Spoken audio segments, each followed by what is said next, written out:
இது ஒரு நக்கலான நரைக்கதை. மீசை தாத்தாவும் முழுக்கு பேராண்டியும்.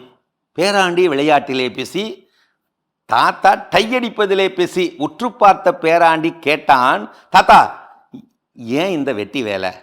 இந்த தள்ளாத வயசுலையும் இப்படி தலைமுடிக்கு டை அடிச்சு தான் ஆகணுமா? இப்படி பதில் சொல்லி ஒரு மடக்கு மடக்குனாராம் அந்த மிட்டுக்கு முறுக்கு மீசை தாத்தா. இந்த வயசுல தானே பேராண்டி நரைக்குது.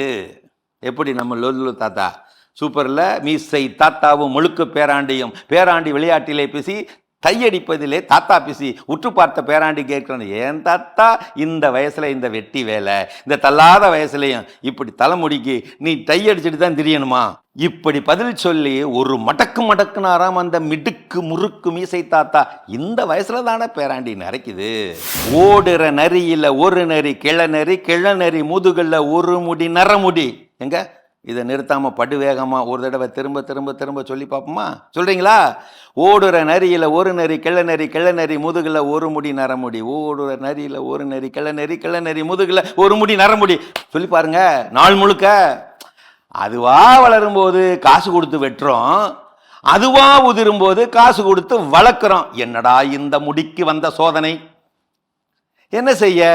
தலையில் குட்டிய பிறகும் தலைமுடி கொட்டிய பிறகும் தானே சில விஷயங்கள் புரிய ஆரம்பிக்கின்றன.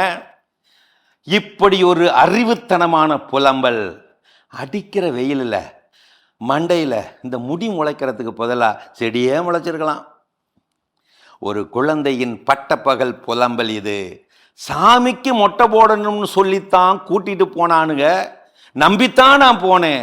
கடைசியில் எனக்கு மொட்டை போட்டு விட்டானுங்க. என்ன அநியாயம் இது? கூட்டுறா பஞ்சாயத்தை.